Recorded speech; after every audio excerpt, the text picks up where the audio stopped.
C'est là que les ennuis commencent. Hey, salut à tous, j'espère que vous allez bien. On se retrouve aujourd'hui pour ce titre. Guillaume Musso, La jeune fille et la nuit chez Calment Lévy. Alors, je ne l'ai pas en boucle parce que je l'ai lu sur ma tablette, comme vous pouvez voir.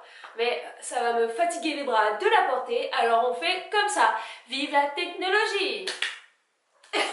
Pour l'histoire, on se retrouve sur un campus, donc on va suivre sur deux époques, donc 1992 où vont se dérouler les faits les plus importants, et 2017 qui est l'histoire, qui est le moment en fait où on retrouve nos trois personnages qu'on suivait sur 1992.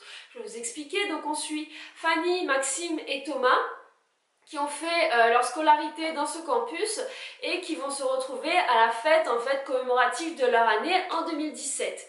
Donc en 1992, il n'y avait pas que ces trois-là, il y avait aussi une jeune fille qui s'appelait Vinka, qui était en fait la déesse et la muse presque de tous les garçons et de tous les hommes de cette époque.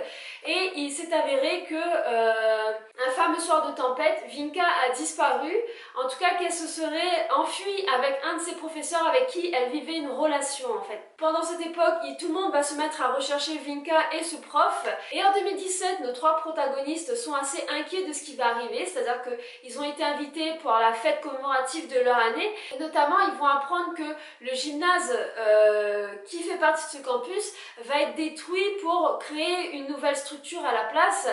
Et très rapidement, on va savoir que il s'est passé un meurtre en 1992 et que quelqu'un est emmuré dans le mur du gymnase. C'est là que les ennuis commencent. Quoique, les ennuis ont sûrement commencé en 1992 quand ils ont décidé de tuer quelqu'un. Mais bon, ils vont quand même pas mal se mettre en place aussi en 2017 et on va suivre en fait au fur et à mesure de ce qui se passe pour en 2017, ce qui s'est passé en 1992 et pourquoi est-ce que ces trois jeunes personnes ont été mis dans cette situation-là, qu'est-ce qui s'est passé pour Vinka, où est-ce qu'elle est allée, qui est ce prof, quelle était leur histoire et quelle est l'histoire entre Vinka et ces trois jeunes. Donc je vous raconte pas plus parce que donner plus d'informations, ça serait dérouler un peu l'enquête et tout ce qui va se passer, donner trop d'éléments sur ce qui s'est passé en 1992. Ce que j'ai pensé de ce livre. Waouh!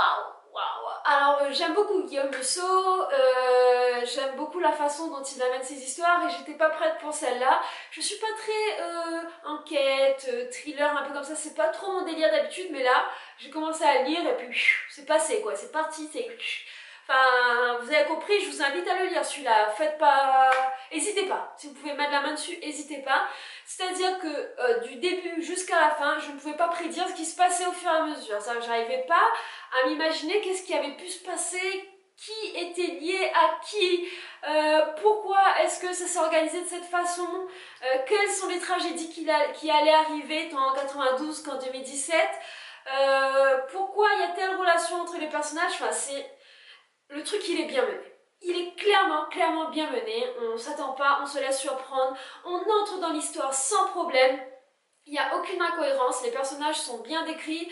Ils ont leur personnalité, ça s'entend, ça marche bien en fait.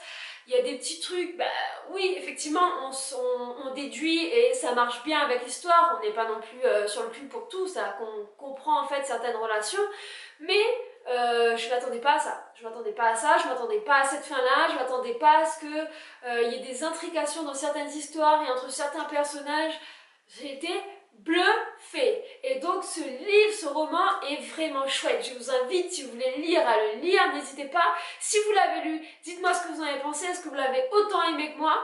Après, je suis une fan de Musso. C'est arrivé sur le tard, mais clairement maintenant je suis une fan de Musso. Big up à Elodie, l'autre Hello, et je pense qu'elle aussi est devenue une fan de Musso. Et pour tous ceux qui sont des fans de Musso, dites-moi, et puis élevez vos voix, dites-moi oui, on est des fans de Musso. Oui.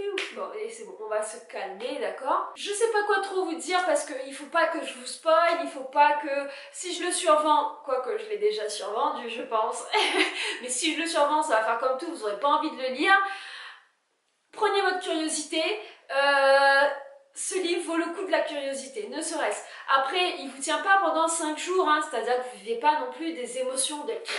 Voilà. Il vous fait pas vivre des émotions fortes, mais par contre, vous vivez une chouette histoire.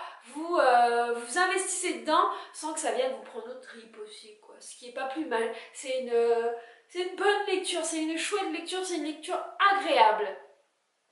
Je l'ai survendue. Bon les amis, j'espère que cette vidéo vous a plu. N'hésitez pas à me dire en commentaire en mettant des pouces. Et si vous n'êtes pas abonné, abonnez-vous. Et puis, à ciao, bye les amis.